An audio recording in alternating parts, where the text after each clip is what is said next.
이제 이 문제는 많은 부분 제3자가 개입이 돼 있기 때문에 동맹국인 미국이 우리에게 어떤 악의를 가지고 했다는 정황은 좀 발견되지 않고 있습니다. 같은 주제로 물어보시려면 전 떠나겠습니다. 다른 주제 물어보세요. 갑니다. 도청이 악의적이 어디 있고 선의가 어디 있어요.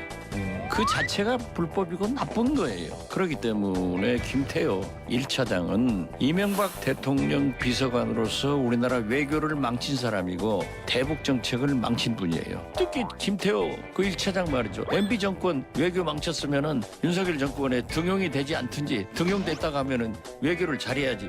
부당한 도청 그렇다이 건방진 소리를 어떻게 할 수 있어요. 김태호 똑똑히 하라고 그랬어요. 이거는 윤석열 대통령께서 우리 국민들을 대표해서 우리 국민들이 걱정하고 자존심 상하는 짓을 미국이 한 거기 때문에 이 스파이 행위죠.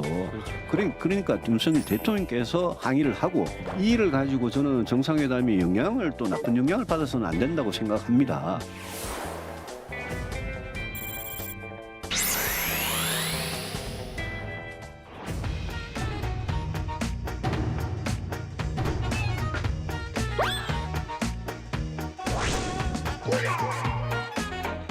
정광훈 목사가 흘러 들어오는 얘기로 봐서는 20만 30만을 우리 당에 심어놔 있고 그 힘으로 우리 당에 버티고 있다는 식으로 선전이 온갖 되고 있는데 당론으로 이 문제는 결정을 해서 빨리 수습을 해야지 이 목사 선악위에 우리 당이 움직여지는 그런 당이 돼서는 안 되겠다는 말씀을 드리고 싶고 만일에 읍참 마속을 해야 되는 일이 발생했다.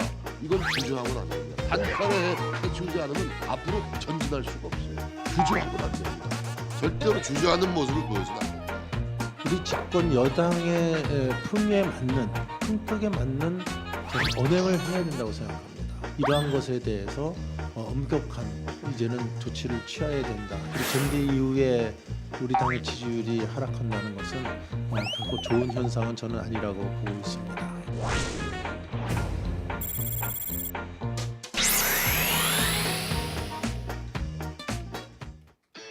국가대표 정치뉴스쇼 5시 정치부회 시작하겠습니다. 백반장 반가워요. 네, 반갑습니다. 어젠 산불 속보 때문에 못 만났잖아요. 아쉬웠습니다. 하루 못 만났는데 되게 반갑네요. 아, 정말요? 네, 그렇습니다. 자, 미국의 도청 의혹에 대한 정치권의 여진이 계속되고 있잖아요. 네, 지금 이제 윤석열 대통령의 국빈 방문 준비를 위해서 김태호 대통령실 2차장이 미국에 가 있는데 아까 이제 잠깐 발언을 들어봤습니다만 김태호 차장의 발언을 놓고서 오늘 정치권 논란이 뜨거웠죠. 네, 그렇습니다. 김 차장은 관련 의혹에 대해서 악의적인 정황은 안 보인다고 말했습니다. 박지원 전 국정원장은 도청의 악의와 선의가 어디 있느냐면서 그 자체가 불법이고 나쁜 거라고 반박했는데요. 반면 국민의힘 성일종 의원은 모든 나라가 도청을 하고 있다면서 그러한 일상적 범위에서 얘기했을 거라고 감쌌습니다. 다만 당내 일각에서는 미국의 진상 규명을 요청해야 한다는 목소리도 나오고 있습니다. 조금 전 국회에서 외토기가 열렸잖아요. 네. 박진 외교부 장관이 출석했는데 어떤 얘기들이 나오고 있습니까? 네, 일단 현안질에 앞서서 도청 의혹의 당사자인 이문희 전 외교비서관을 부르는 걸 두고도 충돌했습니다. 이후 야당은 외신을 인용해서 정부의 대응을 비판했고요. 여당은 용산 대통령실 이전과 연관 짓는 정치적인 공세라고 맞받았습니다. 한편 박진 외교부 장관은 회의에 앞서서 문건 상당수가 조작된 걸로 평가한다고 말했습니다.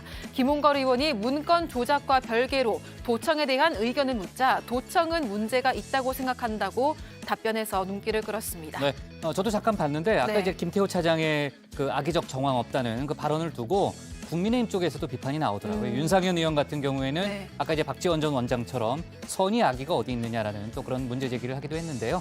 저희가 도청 의혹과 관련된 얘기는 상황실에서 짚어보는 걸로 하고요.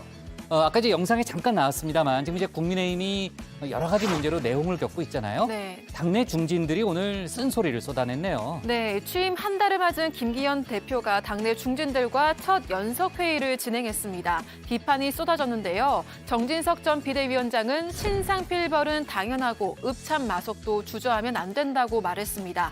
정우택 의원도 집권 여당의 품격에 맞는 언행을 강조했는데요. 엄격한 조치를 취해야 한다고 주장했습니다.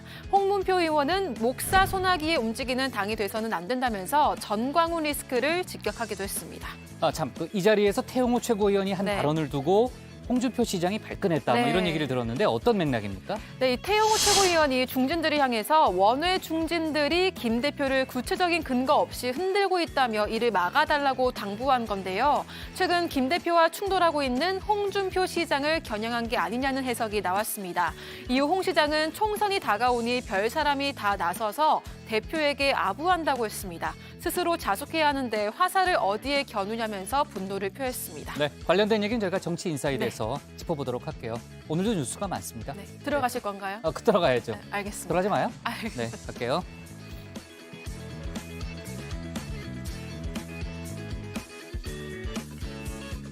자, 오늘 회의는 류 실장, 박마커, 유체커, 조멘토, 백반장, 김현숙 수어통역사 그리고 정치부의 애청자 정혜원들과 함께하겠습니다.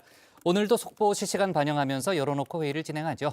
회의가 진행되는 동안에는 소통반장, 백반장이 정혜원분들의 의견을 잘 챙길 예정인데 오늘 응답하라 주제는 뭡니까? 네, 오늘 응답하라 주제는 미국 CIA가 우리나라 대통령실을 도청했다는 의혹이 연일 논란이 되고 있습니다. 김태효 국가안보실 1차장은 미국이 악의를 갖고 도청했다는 정황은 없다고 했는데요. 오늘은 여기에 대해서 여러분의 생각을 나눠볼 예정입니다. 유튜브에 정치부 회의 실시간을 검색하시면 댓글 보내실 수 있으니까요. 많은 참여 부탁드립니다. 좋습니다. 관련된 얘기는 잠시 후에 들어보는 걸로 하고요. 유한울의 뉴스픽 5부터 오늘의 정치부 회의 출발하겠습니다.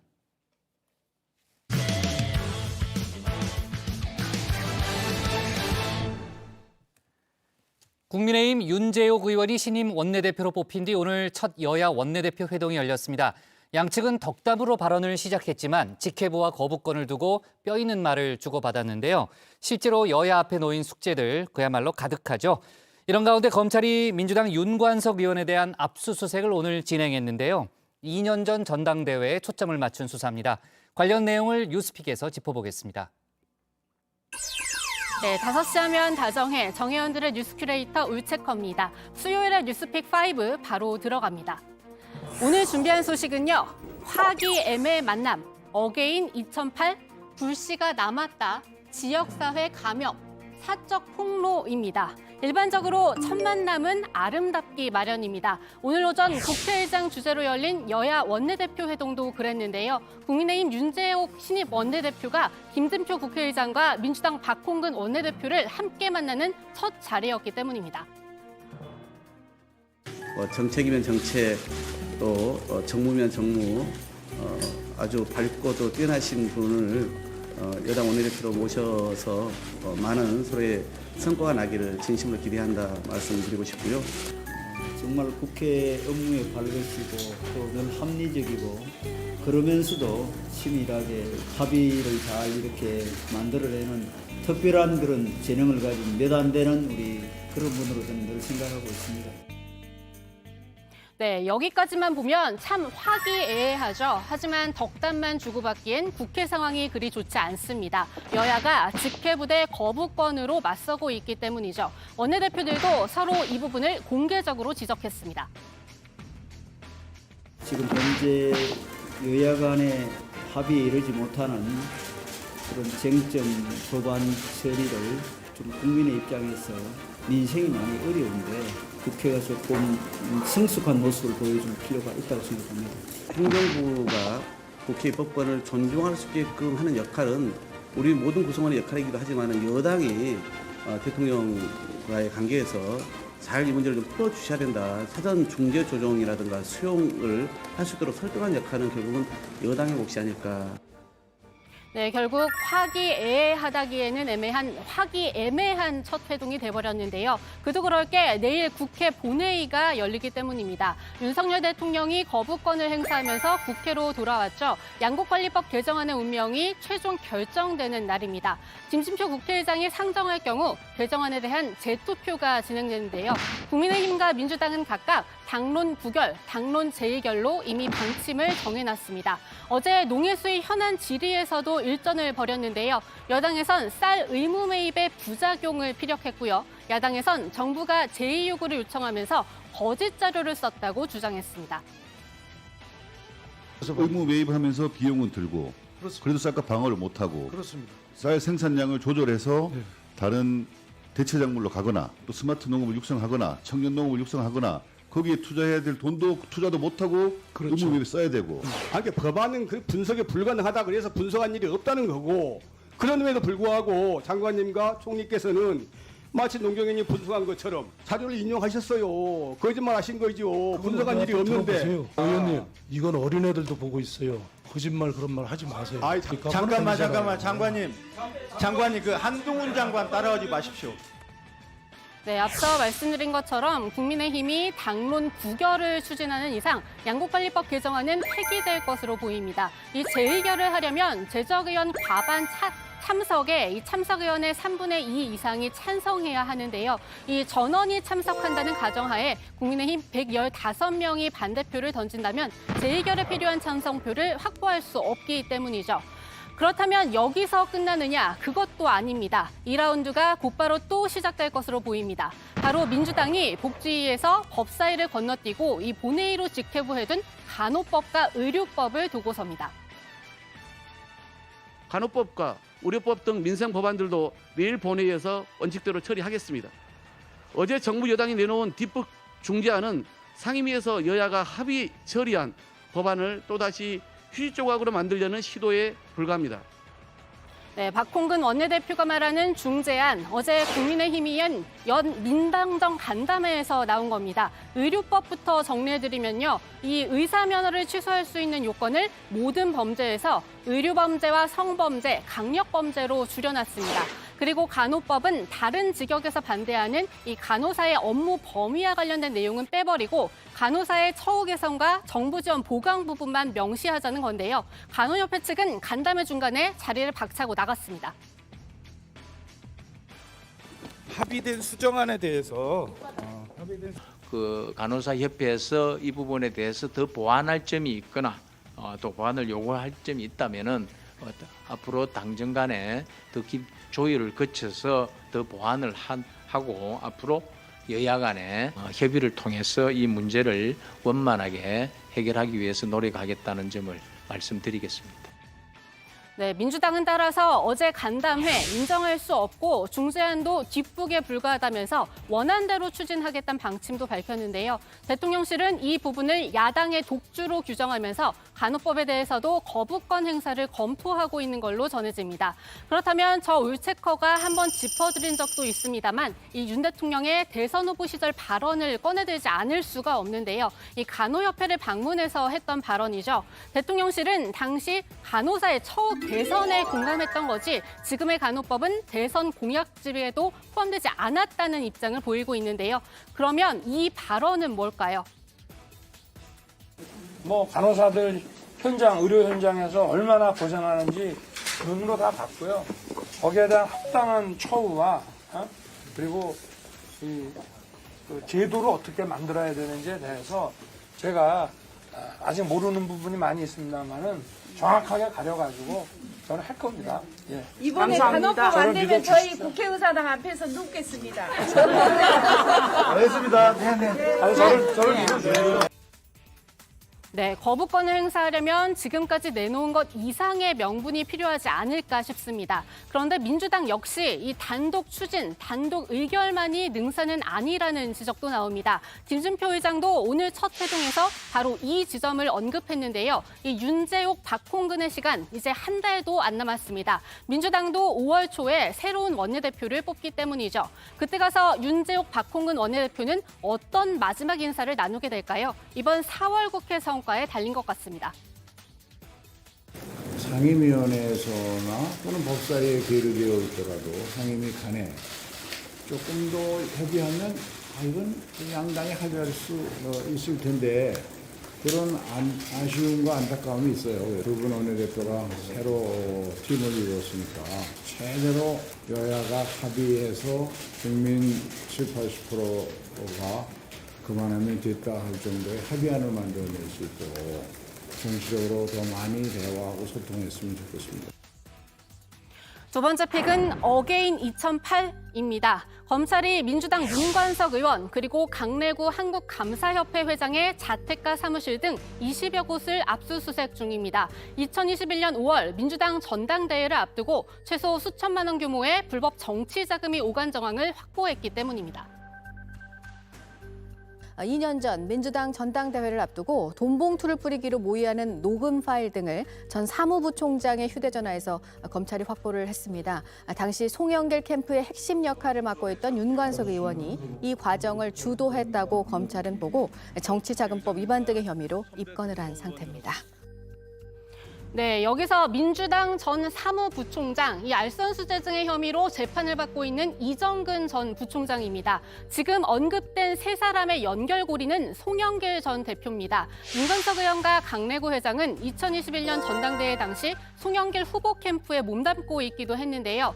이때 투표권을 가진 대의원 등에게 돈 봉투를 주자 이렇게 모의하는 대화가 이 전 부총장이 갖고 있던 녹음 파일에 담겼습니다. 이를 위해 강 회장이 이 전 부총장을 통해 윤 의원 측에 실제 자금을 전달했다고 검찰은 보고 있는데요. 이 전 부총장의 녹음 파일 중에는 봉투 10개가 준비됐으니 윤 의원에게 전달해달라는 강 회장의 음성도 담겼다고 전해집니다. 이 전 부총장의 녹음 파일 3만 개에 달한다고 하는데요. 그야말로 판도라의 상자가 아닐 수 없습니다. 이미 이 전 부총장 수사 과정에서 나온 유력 정치인의 이름만 여럿입니다.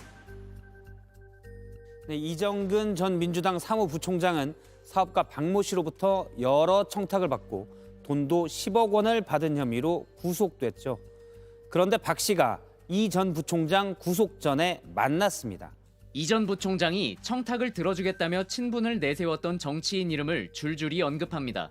청와대 부산 나오지, 노영민 시장 나오지, 나오지, 더불어 아주 숙제할 정도로 나오니까.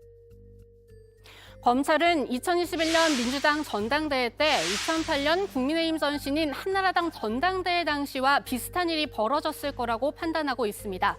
당시 박희태 전 국회의장은 전당대회를 앞두고 이 지방 대의원들과 당시 고승덕 의원 등에게 돈 봉투를 건넸습니다. 고승덕 의원의 폭로로 2012년 수사가 시작됐는데요. 당시 이명박 청와대 고위 인사들을 비롯해 유력 정치인들이 줄줄이 검찰에 소환됐습니다. 이 일로 박희태 전 의장은 국회의장 측에서 스스로 물러났고 이 재판 끝에 결국 징역 8월에 집행유예 2년을 받았는데요. 국민들 심려를 끼치고 걱정을 끼친 데 대해서 다시 한번 용서를 구하면서 모든 것은 제 탓입니다. 이렇게 다시 한번 말씀을 드리고 싶습니다. 이 떠나는 마당에 누구를 탓하겠습니까? 모든 것은 제 탓입니다.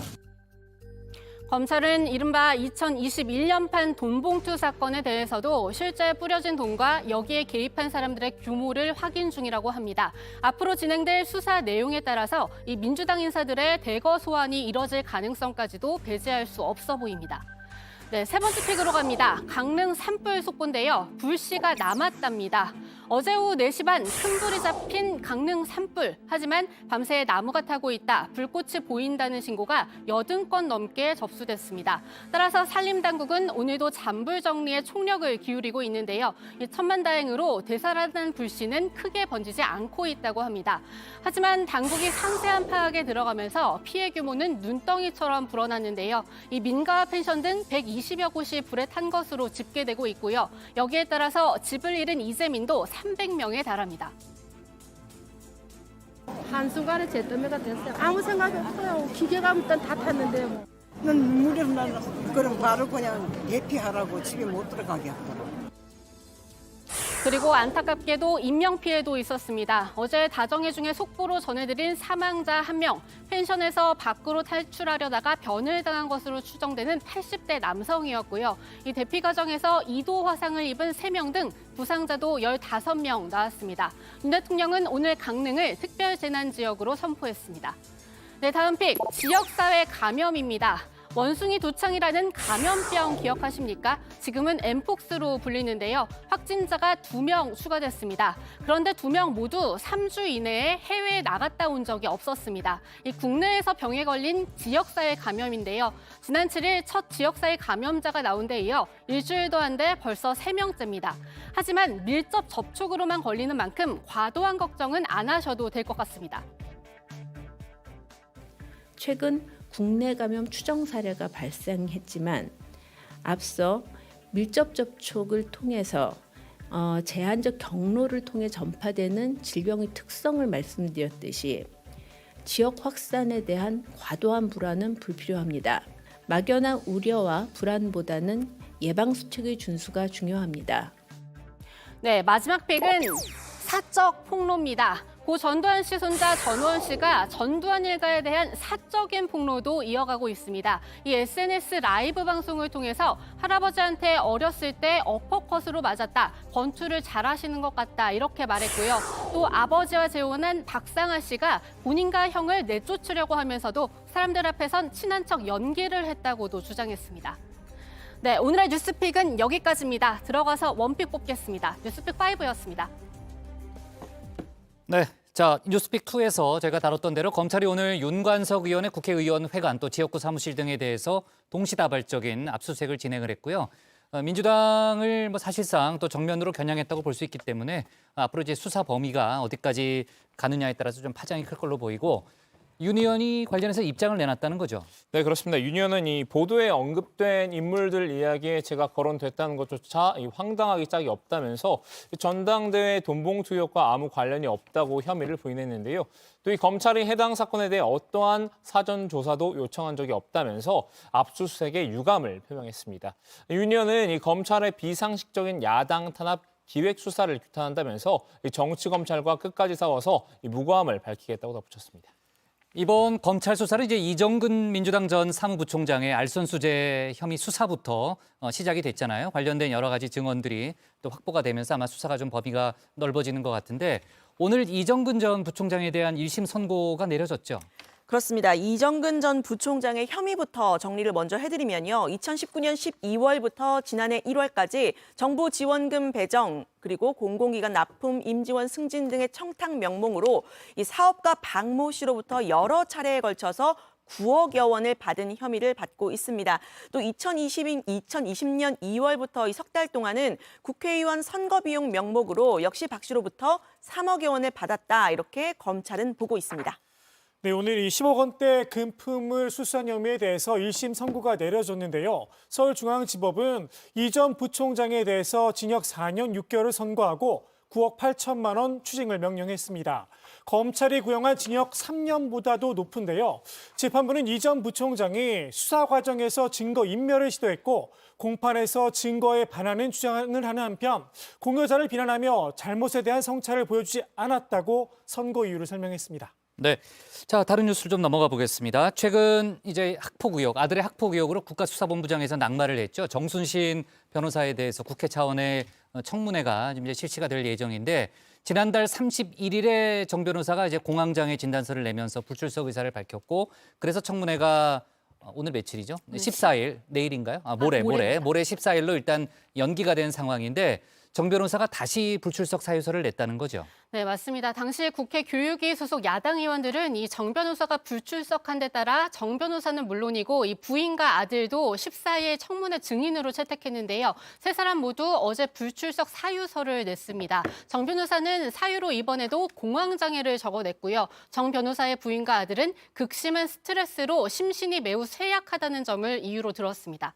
네, 이번 일로 교육부에서는 이 학폭 근절 종합 대책까지 마련을 했죠. 이 조금 전인 5시에 이제 한덕수 총리가 직접 발표를 했는데요.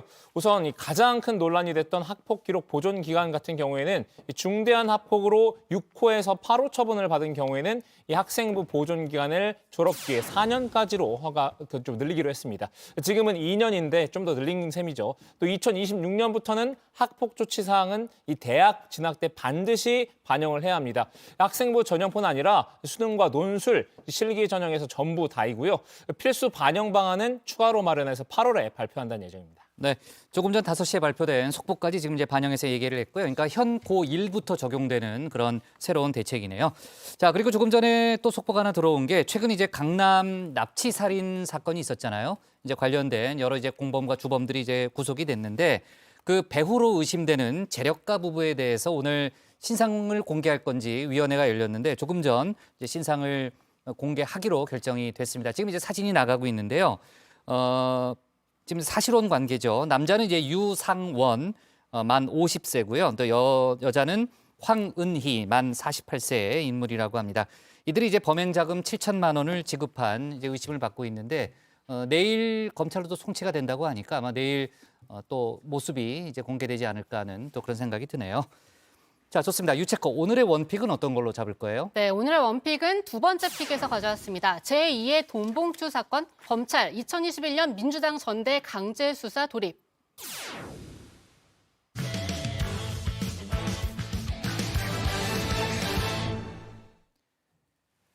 우리 대통령실을 미국이 도청했을까요? 대통령실은 도청은 터무니없는 거짓 의혹이고 문제의 문서는 위조됐다고 일축했지만 논란은 점점 커지고 있습니다.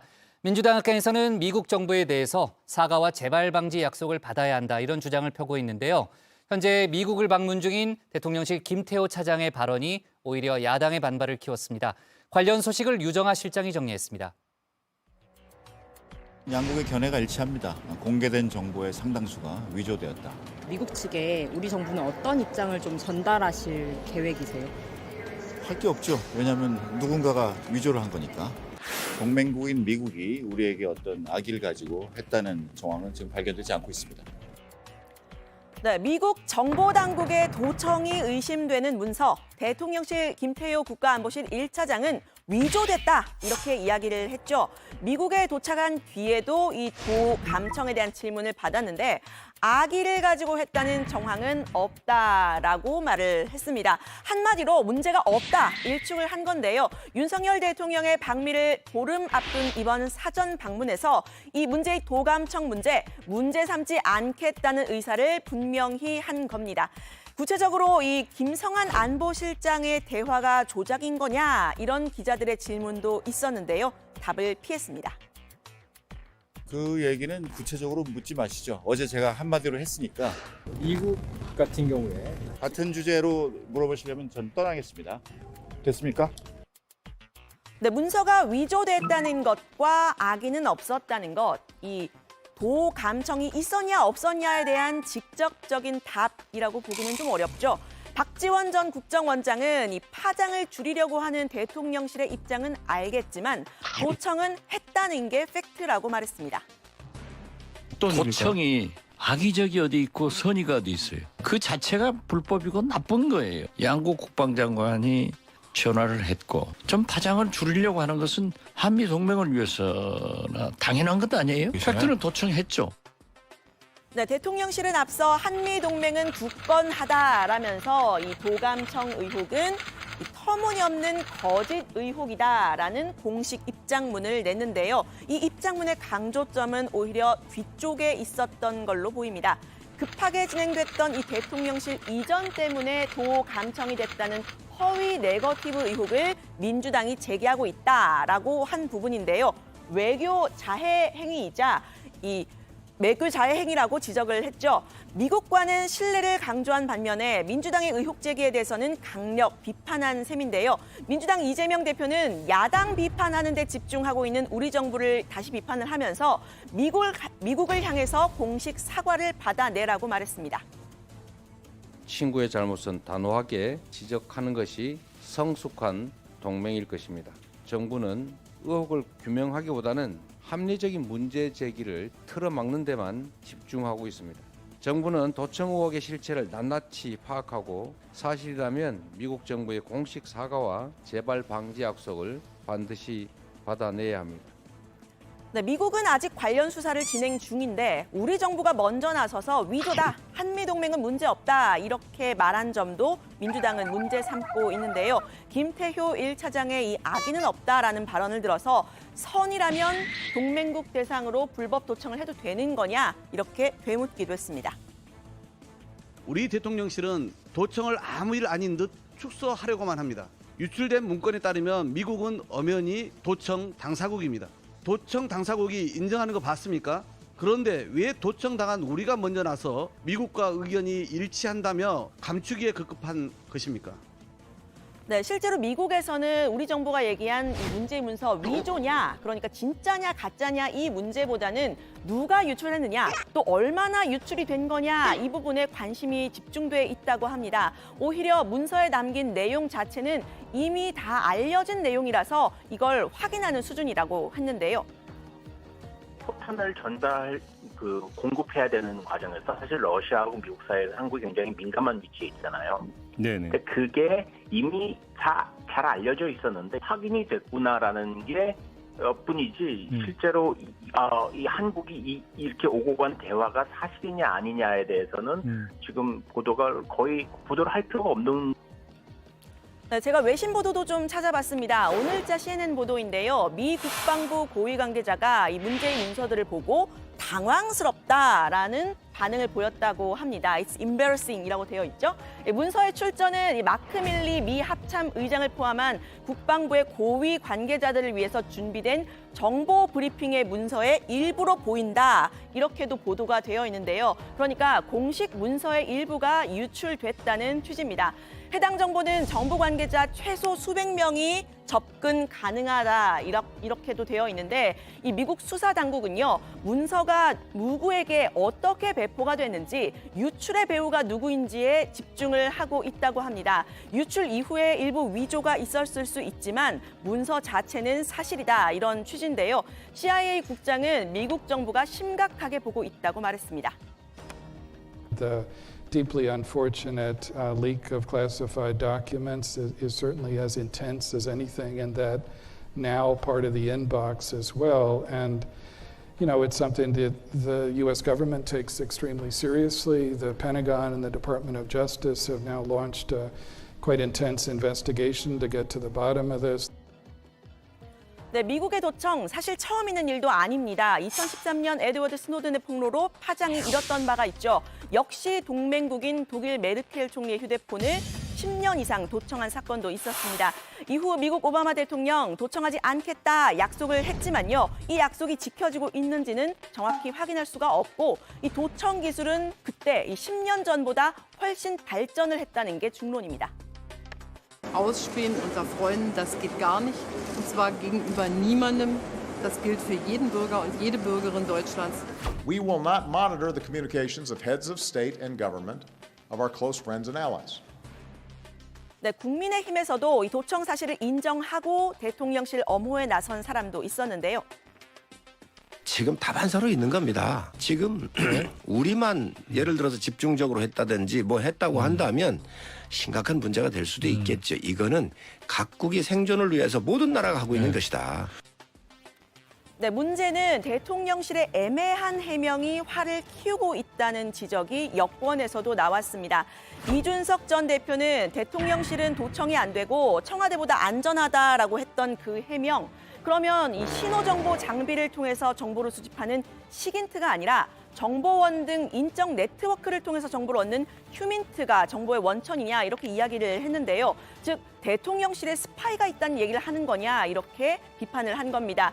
대통령실 입장에서는 대통령실 졸속 이전 때문이라는 이 야당의 공세를 방어를 하고 싶을 텐데 이 통신 도청을 당해도 심각한 상황인데 내부자 유출이라는 문제로 가면 더 심각한 상황이 아닌가 싶다라는 말도 했습니다. 이준석 전 대표는 이 대통령실의 대응 결국 이번 달 방미 성과에 달려 있을 거라는 취지로 말을 했는데요. 통신 도청을 당해도 심각한 상황인데 내부자 유출로 가면 더 심각한 상황이 아닌가 싶다. 결국 이번 도청 사건으로 한미 정상회담 결과는 2배의 부스터를 달았다. 결과가 만족스럽지 못하면 배알도 없었다고 2배로 욕먹을 것이요. 결과가 좋으면 이번 사건을 동맹국의 입장을 고려해 잘 무마해서 그렇다고 할 테니. 네, 한미동맹을 강조하더라도 이 도감청을 덮는 데 급급하는 게 능사가 아니라는 지적이 여당에서 나왔습니다. 영원한 친구도 원수도 없다는 영화 타짜의 대사를 인용했습니다. 이 바닥엔 영원한 친구도 원수도 없어. 우리 대통령실도 그런 불법 도감청 지대라고 보는 게 합리적일 겁니다.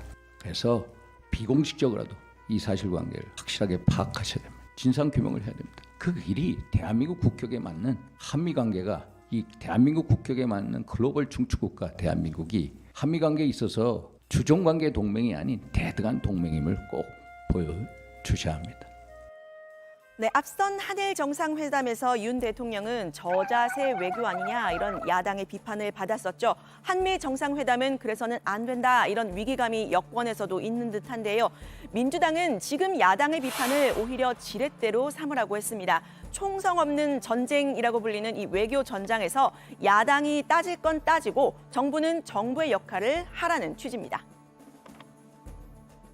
주권 국가로서 미국이 도청을 했다고 하면은 국민 감정과 언론과 야당의 그러한 문제에 대해서 제기를 하는 것을 지렛대로 삼아가지고 외교를 승화시키는 것이 좋지. 무조건? 이건 아니죠. 네, 오늘 오후에 있었던 외통위에서는 이 민주당뿐 아니라 국민의힘 의원들도 대통령실 대응을 좀 비판하는 목소리가 있었는데요. 한미 정상회담을 약 보름 앞둔 시점인 건 알지만 주권 국가로서 또 윤석열 대통령이 계속 강조하고 있는 글로벌 중추 국가로서 대응을 잘 해야 한다는 겁니다.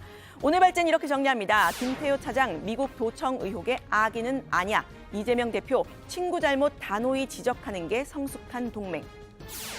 네. 뭐 정치 뉴스는 아닌데요. 이제 오늘 미세먼지가 굉장히 안 좋습니다. 이제 조금 전에 이제 오후 6시 30분에 예정됐던 잠실 야구장에 야구 경기가 취소됐다는 그런 속보가 좀 나왔는데 집에 갈 때는 마스크를 잘 쓰고 가야 되겠네요. 오늘 굉장히 상황이 안 좋은 것 같습니다. 그렇죠? 네. 야구 경기가 취소돼 있는 게 좀 흔한 일은 아니죠. 그렇죠? 네. 자, 미국 정보 당국의 도감청 의혹이 제기되는 문서. 지금 이제 도청 여부에 이제 일단 관심이 쏠리고 있는데 여권에서는 구체적인 내용을 놓고서는 설왕설래가 많이 있었죠. 네, 군장성 출신의 국민의힘 신원식 의원은 문건 자체가 완전히 거짓말이고 내용이 사실과 다르다고 주장했습니다. 문건 중 한국과 관련된 내용이 2건인데 하나는 당시 김성환 안보실장과 이문희 비서관이 통화했다는 내용이고 또 하나는 포탄 33만 발을 수출한 내용이라고 했는데요. 이 우크라이나 포탄 지원 문제는 연말쯤에 나와서 이 우회 지원 방법을 고민해서 결정했다. 3월 초에 안보실장과 외교비서관이 통화했다는 시기보다 훨씬 전인 4, 5개월 전에 우리가 고민했던 내용이라고 한 겁니다. 정부에서 도청당한 게 아니라고 공식 확인했기 때문에 정부 입장을 믿고 기다려야 한다고도 했습니다. 반면에 일부 진실인 내용이 있는데 이 대통령실이 어떤 게 진짜고 어떤 게 거짓인지 밝혀야 한다는 주장도 나왔습니다. 국민의힘 윤상현 의원인데요. 윤 의원은 오늘 오후 국회 외통위에서 상식적으로 미국이 우리에게 우크라이나 무기 지원해달라고 했고 우리도 우회 지원 검토한 건 사실이라면서 이 155mm 포탄 10만 발 미국에 팔았다는 건 진짜라고 한 겁니다. 결국 이 김성한 실장과 이문희 비서관이 33만 발 포탄 폴란드 우회 판매에 대해 얘기한 내용이 진짜인지 가짜인지 밝혀야 국민들이 그 말을 믿지 않겠느냐라고 했는데요. 이 대통령실의 발표를 보면서 안타까웠다는 소회도 밝혔습니다. 네, 윤상현 의원이 뭐 선의의 도청 또 악의 도청에 대한 부분도 이제 아까 박지원 전 원장처럼 비판을 했는데 오늘 외통위가 오후 3시부터 시작이 됐고 좀 자세한 내용은 저희가 뭐 일부 내용은 지금 속보로 얘기했습니다만 좀 정리를 해서 내일 유 실장이 좀 자세히 좀 다뤄주기 바랍니다. 네.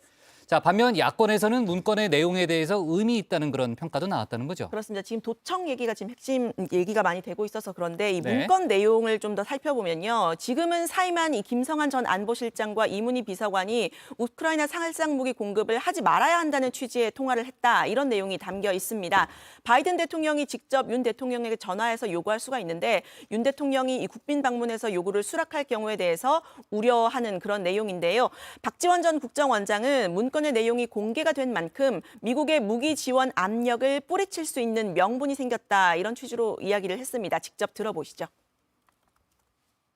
윤석열 대통령께서 전화위복 계기로 삼아서 국빈 방문을 하셔서 바이든 대통령 미국 정부에 우크라이나 무기 지원을 하라는 압력을 뿌리치고 절대 무기 지원을 하지 않는 것으로 나가면은 오히려 전화위복 잘 됐다 그렇게 생각합니다. 이런 부분이 김태호 국가안보실 1차장이 이제 미국에 떠날 때 이제 문서가 조작된 거기 때문에 미국에 특별한 입장을 전할 게 없다라는 그런 입장을 얘기했고 또 미국에 도착해서는 악의적 도청의 정황이 뭐 드러나지 않았다는 얘기를 했잖아요.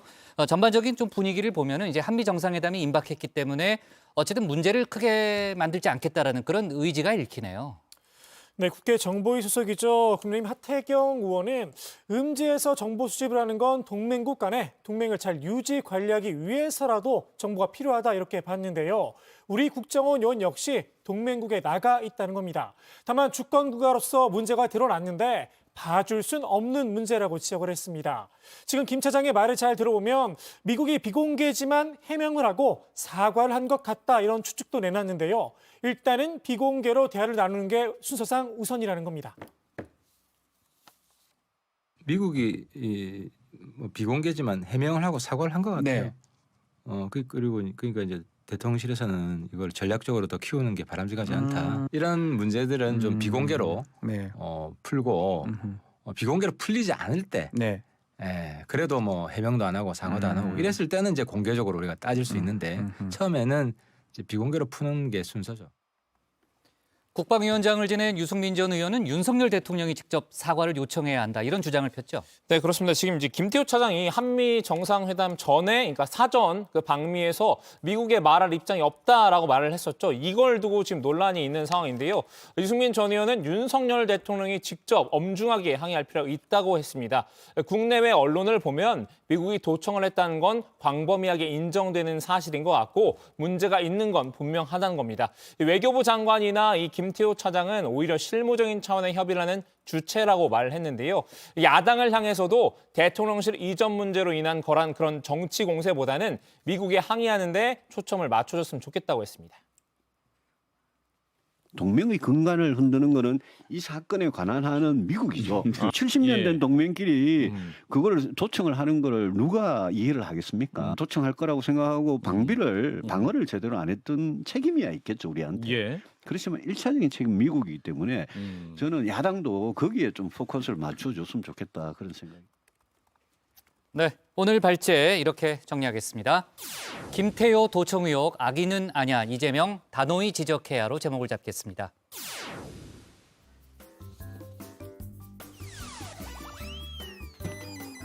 네, 안녕하세요. 정치부의 소통 시간 백반장입니다. 여러분, 오늘 안부 인사로는 마스크 잘 쓰셨는지 여쭤보고 싶은데요. 황사가 전국을 뒤덮고 있습니다. 내일까지 이어지다가 금요일에 비가 오면서 나아질 거라고 하는데요. 그 전까지는 외출을 최대한 줄이는 게 좋다고 하지만 그러기가 어렵잖아요. 마스크 꼭 챙기시고 밖에 나갔다가 오신 후에는 손과 발을 깨끗하게 씻으시는 거 기억해 주시면 좋겠습니다.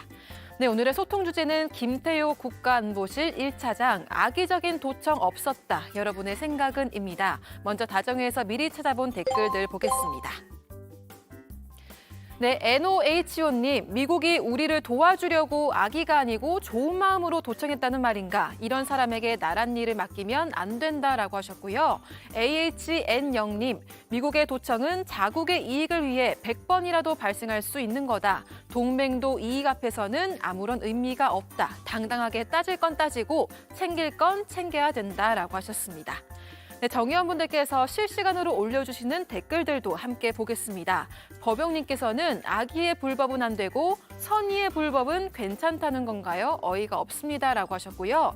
범카이브님, 미국이야 악의적으로 도청을 안 했다고 하더라도 중국이나 북한이 도청을 할 수도 있지 않을까요? 안보에 구멍이 뚫린 겁니다. 라고 하셨습니다. 댓글 보내주신 정의원분들 모두 고맙습니다. 남은 시간에도 댓글 많이 보내주시면서 다정회와 함께 소통해주세요. 지금까지 응답하라 다정이었습니다. 백반장 수고 많았고요. 다음은 조익신 멘토의 정치 인사이드로 가겠습니다.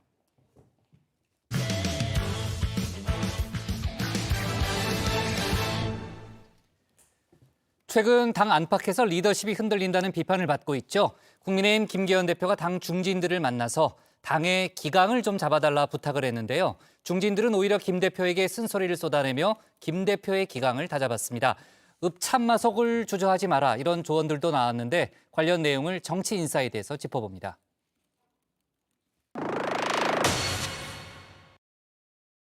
정치인들은요 권력을 가지기 때문에 반드시 종교인의 감시가 필요해요. 그래서 정가훈 목사의 통제를 받아야 되는 거예요. 미국처럼. 집권 여당인 국민의힘을 자신의 통제 하에 두겠다는 정강훈 씨. 한술 더 떠 윤석열 대통령에게도 신탁을 내렸죠. 윤석열 대통령님, 괜히 그 말이죠. 이재명 뭐 구속시키는 척하고 그렇게 개지 쇼하지 마시고 바로 문재인부터 구속시키라고요. 바로 국가 반역죄로 구속해야 됩니다. 그거 안 하고는 절대로 지지율 안 올라갑니다. 한편으로 보는 겁니다. 윤석열 대통령까지도. 전 씨의 도를 넘은 행태에 정치권에선 이런 해석까지 나왔습니다. 정강훈 목사님은 중세의 교황이 왕들을 굴복시켰던 간호사의 굴욕 이런 걸로 이해가 되더라고요. 용산과 여당 입장에선 말 그대로 굴욕적인 상황인데요. 김기현 대표, 전 씨와 다시 한번 선긋기에 나섰죠. 공개 발언이 아닌 소셜 미디어를 통해서 말입니다. 전 목사는 다른 정당을 창당하여 그 정당을 실제 대표하는 것으로 알려져 있는데 그런 사람이 우리 당과 무슨 관계가 있다는 것입니까? 전 씨에 대한 직접적인 비판은 단 한마디도 없었는데요. 다른 정당 대표다. 말 그대로 선만 열심히 그었습니다. 글쎄요, 만일 민주당 이재명 대표가 전 씨와 같은 발언을 했다면 이렇게 쉽게 넘어갔을까요? 우리 당 아니니까 조용히 계세요라고 얘기를 했어야죠. 더 나가야 된다고. 당연하죠. 종로에서 뺨 맞고 한강에서 눈을 긴다는 말이 있죠. 정작 비판의 칼날은 엉뚱한 곳을 향했습니다. 전 목사의 일거수일투족을 당과 결부시켜 당과 당원의 명예를 실추시키는 일체 언행에 대해 당 대표로서 엄중히 경고합니다. 전 씨를 왜 끊어내지 못하느냐, 지도부를 강하게 비판했던 홍준표 대구시장을 겨냥한 발언이란 해석이 나왔는데요. 그런 사람하고 절연을 해라. 그렇게 지금 거기는 지금 절연한다는 말 못하잖아요. 홍 시장 입장에선 당황스러울 듯합니다. 무슨 약점을 잡힌 거냐 쏘아 붙였습니다. 전 씨 한 명 때문에 흔들리는 집권 여당. 이래서야 당대표의 영이 설까 싶은데요. 김 대표, 오늘 중진들을 만나 이런 부탁을 했습니다. 집권 여당이 지켜야 할 윤리 기준을 잘 지킬 수 있도록 하는 측면에서도 우리 당의 기강을 세우는데 우리 중진 의원님들께서 많은 역할을 해 주실 것을 부탁드립니다. 당의 기강, 당대표인 본인이 잡아야겠죠. 이걸 중진들에게 부탁할 일인가 싶은데요. 당 중진들, 김 대표 요청에 응답을 했습니다. 당을 좀 제대로 운영하라. 김 대표의 기강을 확실하게 다잡은 겁니다. 해야 될 일을 즉각 적재적소에 적시적소에 하는 겁니다. 예를 들어서 뭐 신상필벌을 분명히 한다. 이건 뭐 지도부로서 당연히 해야 되는 일이고, 만일에 읍참마속을 해야 되는 일이 발생했다. 이건 주저하면 안 됩니다. 단칼에 해치우지 않으면 앞으로 전진할 수가 없어요. 지금 정광훈 목사가 뭐 흘러 들어오는 얘기로 봐서는 20만 30만을 우리 당에 심어놔 있고 그 힘으로 우리 당에 버티고 있다는 식으로 선전이 온갖되고 있는데, 당론으로 이 문제는 결정을 해서 빨리 수습을 해야지 이 목사 손아귀에 우리 당이 움직여지는 그런 당이 돼서는 안 되겠다는 말씀을 드리고 싶고. 쓴소리가 이어지자 태영호 최고위원이 엄호에 나섰는데요. 당 중진들이 김 대표를 좀 보호하는 역할을 해달라. 또다시 슬쩍 방향을 돌렸습니다. 중진 의원님들께서 우리 김기현 대표님을 좀 앞장서서 보호해주는 이런 역할을 좀 해주십사. 저는 이걸 좀 부탁드리겠습니다. 일부 우리 당 안에서 원외에 계시는 그런 중진 그런 분들이 지금 김기현 대표를 뜬금없이 이거 아무런 구체적인 근거도 없이 흔들고 있습니다. 낄끼 빠빠라고 하죠. 대최고위원, 정작 본인이 읍참마속 후보자 가운데 하나라는 걸 모르는 걸까요? 대표님, 김재원 최고위원 하셨다는데 김재원 최고위원, 태영호 최고위원, 그리고 조수진 최고위원 연달아서 그런 실언하고 계시는데 이에 대해서 말씀해 주실 수 있나요? 제주 4.3 관련 발언으로 김 대표를 곤욕스러운 상황에 빠뜨린 장본인입니다.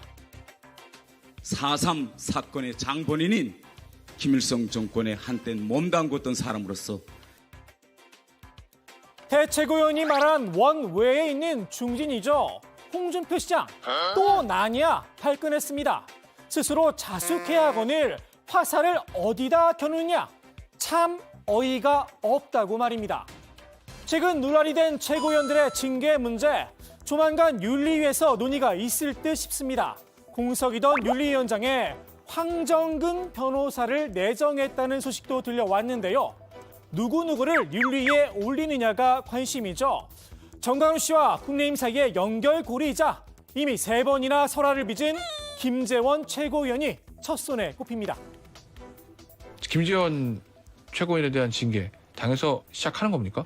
어떠한 사안보다도 좀 중하다고 봐야지요. 특히 5.18 같은 경우는 정말 그 현대사의 비극적인 그러한 일이 일어난 거잖아요. 이 민주화 운동하는데 얼마나 고귀한 생명들이 희생이 됐습니까? 고생하셨던 분들에 대한 폄훼 같은 경우는 없었으면 좋겠다는 말.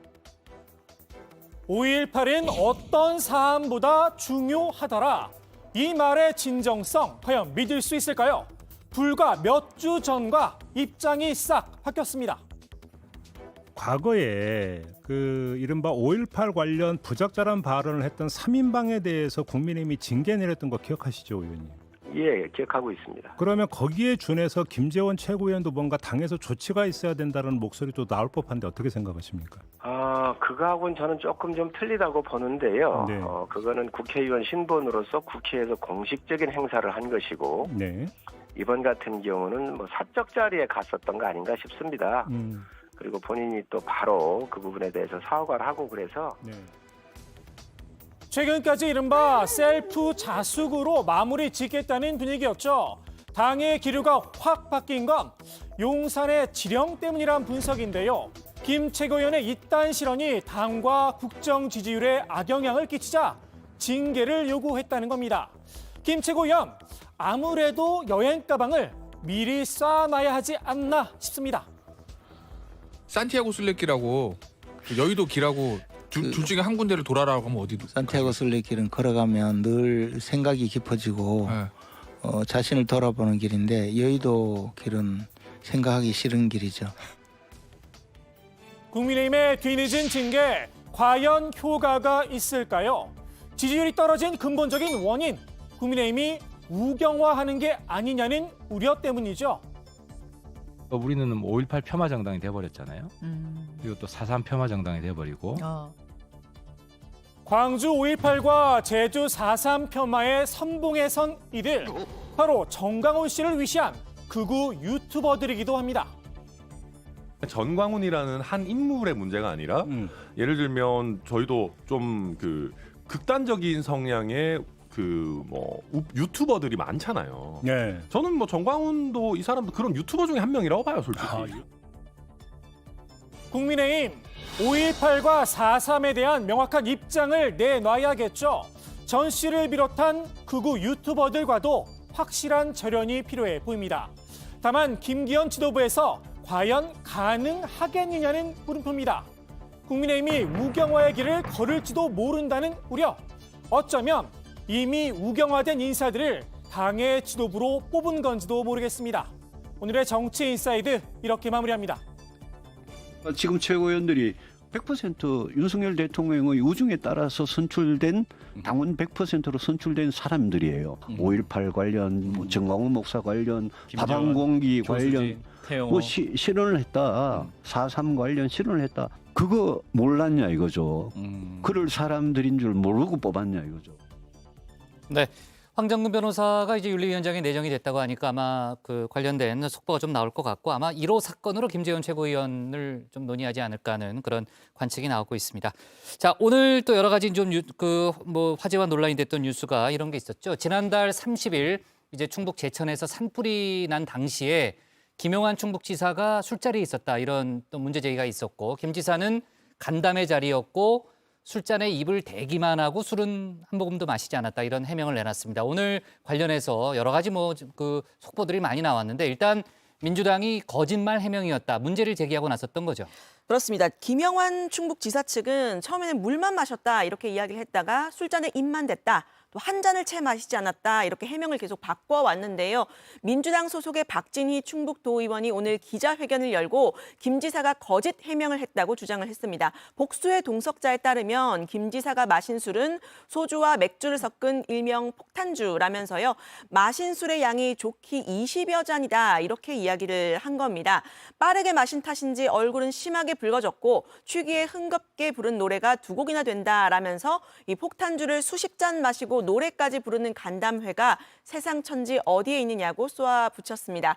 박 의원은 김 지사가 상기된 얼굴로 술잔을 들고 있는 사진 10여 장도 같이 공개를 했습니다. 네, 김영환 지사는 소셜미디어에 상식적으로 생각해도 산불 상황에서 지사가 술판을 벌이겠느냐고 재차 술을 마시지 않았다고 부인했습니다. 일부 언론과 야당이 주장하는 대로 산불이 났는데 본분을 망각하고 술판을 벌였다면 지사로서 자격이 없다고 생각한다면서 저는 그런 일을 하지 않았다고 밝히기도 했는데요. 김 지사는 제 명예를 위해 부득이 사법적 판단을 구해봐야겠다고 마음먹었다면서 곧 법률가들의 조언을 들어 결정하겠다는 입장도 내놨습니다. 네, 김영환 지사가 이제 오늘 아침에 이제 소셜미디어에 올린 글인데 당초 이제 물만 마셨다는 설명과 달리 오늘 오후에 도측이 발표한 자료를 보니까 내용을 보니까 김 지사 측이 술을 마신 사실은 또 인정을 했다는 거죠.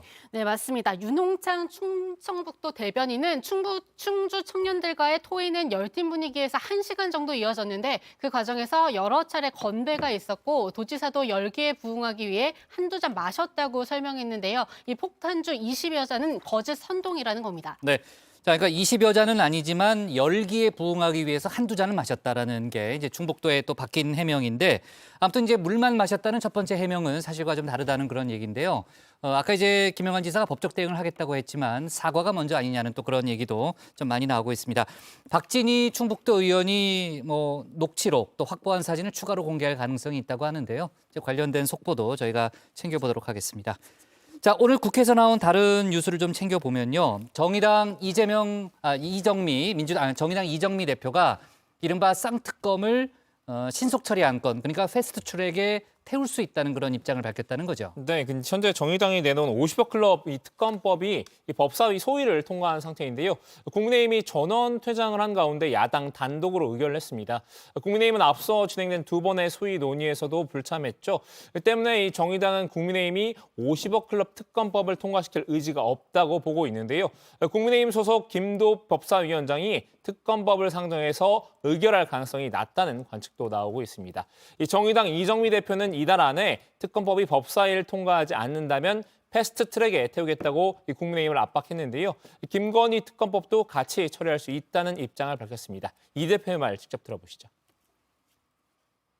50억 클럽 특검을 국민의힘이 합의해서 법사위까지 갔는데도 이런 상황이면 네. 김건희 특검은 뭐 애초에 고려조차 하지 않을 것이다라고 저희들이 판단을 합니다. 이렇게 되면 50억 클럽 특검과 함께 이 문제를 처리할 수밖에 없지 않는가 이렇게 보고 있습니다. 한편 민주당은 정의당의 결단을 거듭 촉구했습니다. 박홍근 원내대표는 법사위 심사 절차를 요구해온 정의당도 그동안 과정을 보며 국민의힘의 속내를 확인하고도 남았어야 할 것이라면서 쌍특검의 본회의 신속 처리 안건 지정을 결단하라 이렇게 말했는데요. 더 이상 결단을 늦춘다면 최장 8개월이 소요되는 신속 처리 안건 절차를 고려할 때 특검 실시가 사실상 어려워질 수 있다라는 점을 명심해야 한다 이렇게 강조했습니다. 좋습니다. 오늘의 정치 인사이드 이렇게 정리하겠습니다. 당 기강, 김기현 기강 잡은 중진들, 읍참마속, 목사 손학이 안 되로 제목을 잡겠습니다. 다음은 박준우 마커의 주민입니다.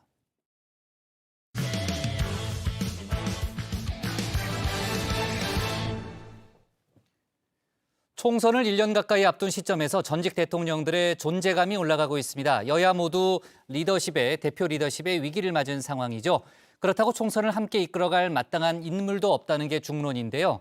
양당 모두 전직 대통령들이 총선에서 어떤 역할을 할 수 있을지에 관심을 모으는 분위기입니다.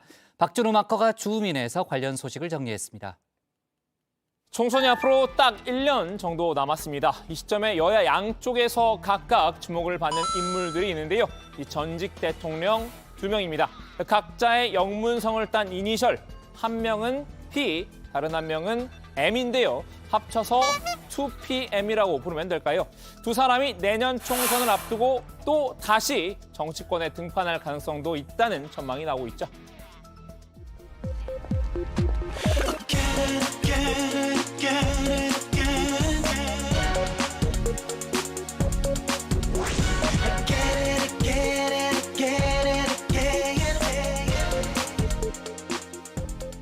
먼저 전직 대통령 박근혜 씨 어제 대구 팔공산의 동화사를 찾았습니다. 지난해 3월 대구 달성군 사저에 입주한 이후 1년여 만에 공개 외출인데요.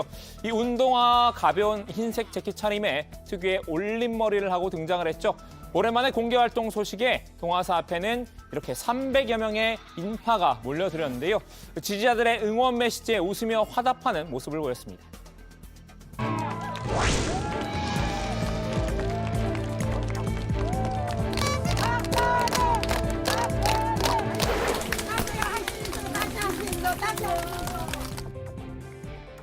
이번 방문은 이 동화사 의현 스님의 요청으로 이루어졌다고 하는데요. 의현 스님이 이 대한불교 조계종 팔공총림 제2대 방장으로 추대된 것을 축하하는 자리였다고 합니다.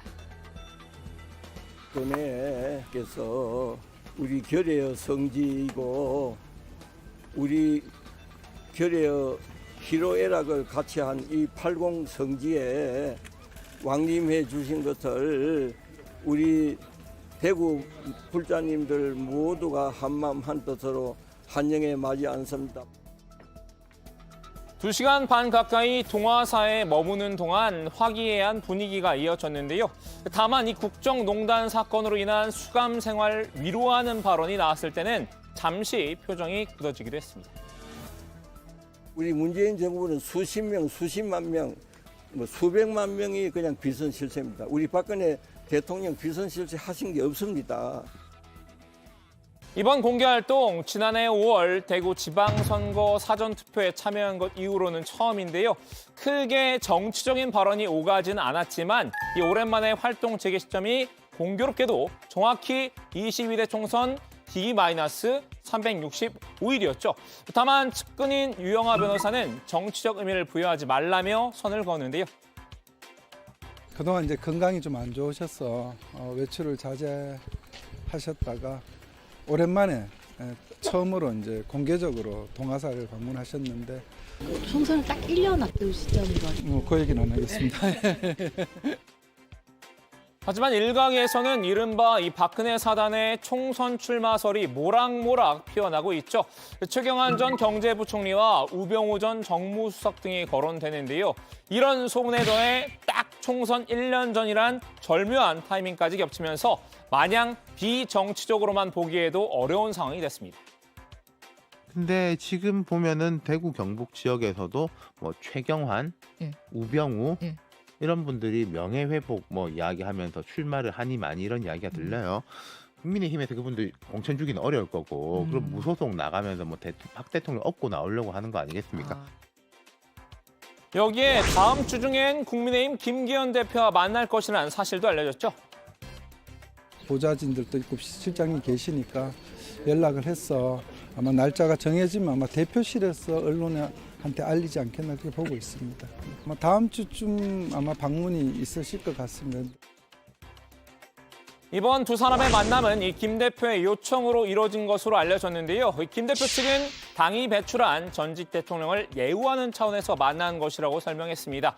하지만 국민의힘 최근 지도부의 잇따른 실언과 사랑제일교회 목사 전광훈 씨를 둘러싼 잡음으로 인해 여러모로 위기를 겪고 있는 상황이죠. 지지율 하락에 한 위기를 타결하고 이 전통적인 보수 지지층 결집을 위해 김 대표가 먼저 손을 내민 것으로 보이는데요.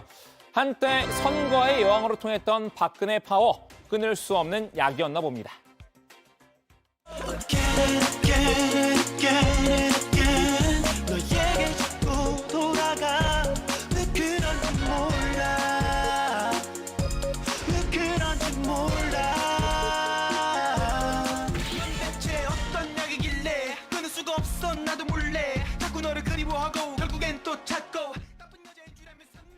실제로 국민의힘은 박근혜 사단의 기호 2번 총선 출마도 열어놓고 생각하는 분위기입니다.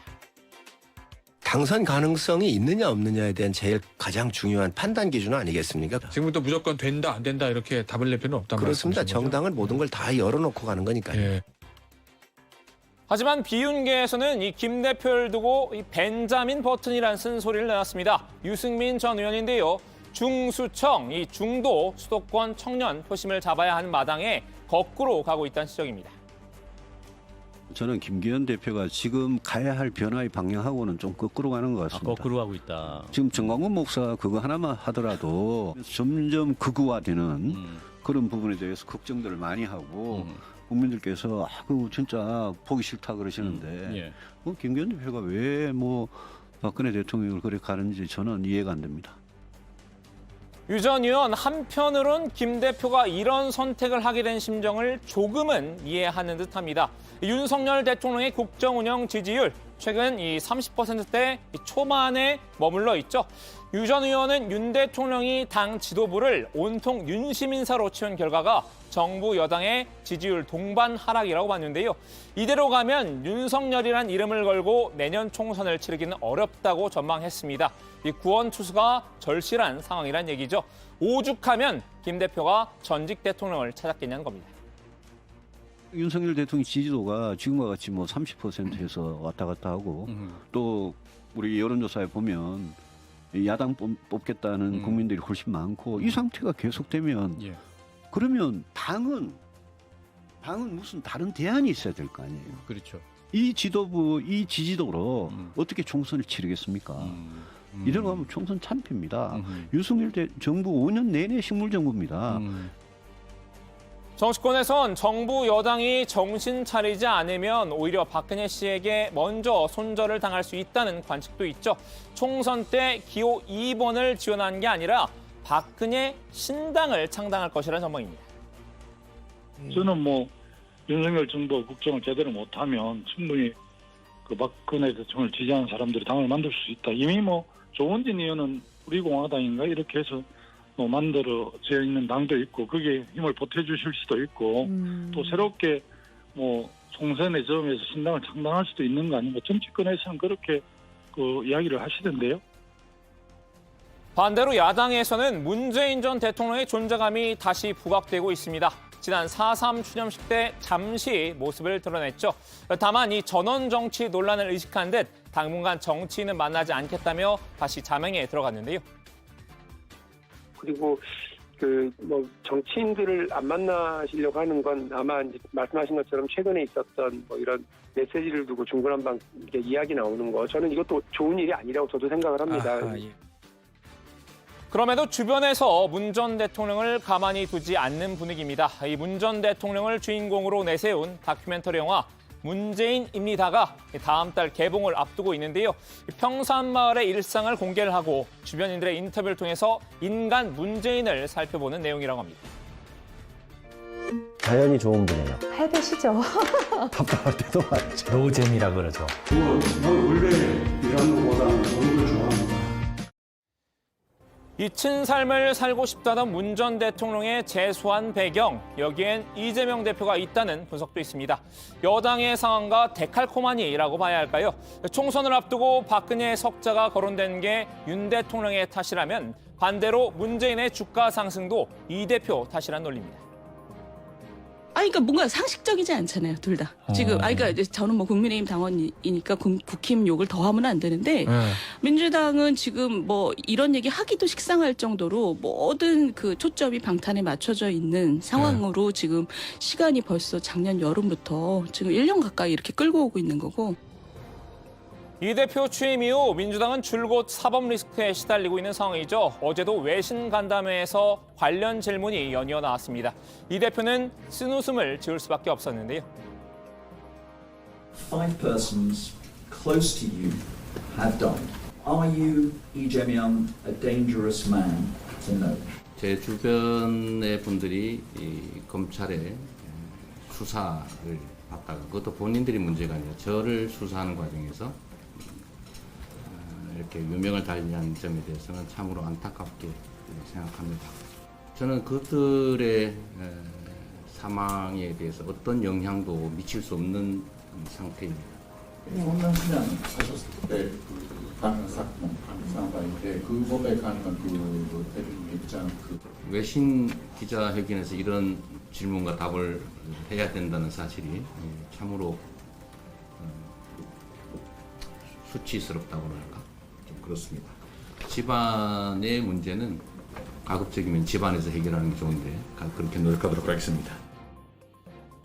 결국 이 민주당의 현 주소도 여당과 엇비슷한 셈입니다. 이재명이란 이름만 내걸고 총선을 치르기에는 불안한 실정인데요. 저는 뭐 이재명 대표 단독으로만 총선을 치르기 쉽지 않겠지만 이재명 대표 없는 총선은 사실 상상하기 좀 어렵다고 보거든요. 자, 오늘은 이 전직 대통령 P와 M 두 명에게 줌인해봤습니다. 여야 모두 총선을 1년 앞둔 시점에서 왜 두 사람이 다시 재조명을 받는지 스스로 되돌아봤으면 하는 바람입니다. 오늘 줌인한마디는 2PM의 노래로 대신하겠습니다.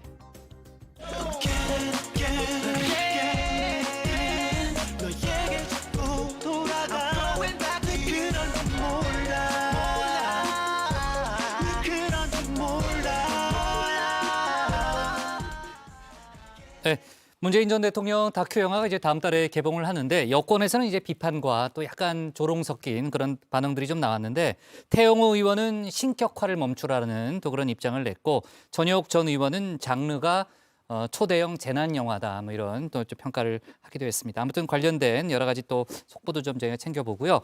일단 전직 대통령들은 정치에 개입하려는 것이 아니다라는 확실한 이제 선을 긋고 있습니다만 어쨌든 총선에 영향을 미칠 수도 있다라는 관측이 정치권에 많다는 거죠. 네, 맞습니다. 현재 여야 대표 모두 확실한 리더십을 보여주지 못하고 있기 때문이라는 지적이 나오는데요. 국민의힘은 김기현 지도부 출범부터 최고위원설화 등 각종 악재에 휘말리면서 이 지지율 위기에 봉착했습니다. 민주당도 이재명 대표의 사법 리스크로 지지율이 박스권에 갇힌 모양새인데요. 총선을 지휘할 수 있는 대책 카드 역시 뚜렷하게 보이지 않는 상황인 만큼 전직 대통령의 존재감이 더 돋보이고 있다는 평가입니다. 네, 이런 상황에서 전직 대통령들이 내년 총선에서 후광 역할을 할 수 있다 이런 전망이 나오고 있는데요. 전임 대통령들의 팬덤을 무시할 수 없다는 겁니다. 전직 대통령 박근혜 씨는 TK에서 소구력이 상당하죠. 이른바 박근혜 사단을 총선에 출마시킬지는 불확실하지만 총선에서 어느 정도 영향력을 행사할 수 있다 이런 전망이 나오고 있는데요. 문재인 전 대통령도 퇴임 당시 내임덕 없는 지지율을 보여줬던 만큼 총선 때 민주당을 후방 지원할 가능성을 배제할 수 없습니다. 네, 일단 뭐 친박 인사로 통하는 조원진 우리공화당 대표는 정치적 행보를 하지는 않을 것이다. 또 이렇게 내다보더라고요. 그렇습니다. 조원진 대표는 한 언론과의 통화에서 이 전직 대통령 박근혜 씨나 이 유영하 변호사와의 연락을 하지 않고 있지 않다면서 그렇지만 이 정치적 행보는 하지 않으실 것이라고 본다 이렇게 전망을 했습니다. 동화사 행보는 단순히 신세를 졌던 분들과 지지자들을 만난 것이라면서 치매설 같은 뭐 이상한 소리가 나온 것에 대해서 문제가 없다는 것을 보여주는 의미도 있다고 밝혔습니다. 조 대표는 이 김기현 대표를 만나는 자리에서도 정치적 이야기는 나오지 않을 것으로 예측했는데요. 김 대표는 여당 대표인 동시에 박근혜 정부의 초대 정책 의장도 했다면서 그런 관계로 만나는 것이라고 설명했습니다. 네, 자 좋습니다. 오늘 뭐 외통위 관련한 여러 가지 속보들은 아까 얘기했던 대로 유 실장이 내일 좀 챙겨주도록 하고요. 오늘 정치부에는 여기까지 하도록 하겠습니다. 저희는 내일도 오후 5시 정각에 다시 찾아뵙겠습니다. 고생하셨습니다. 고생하셨어요.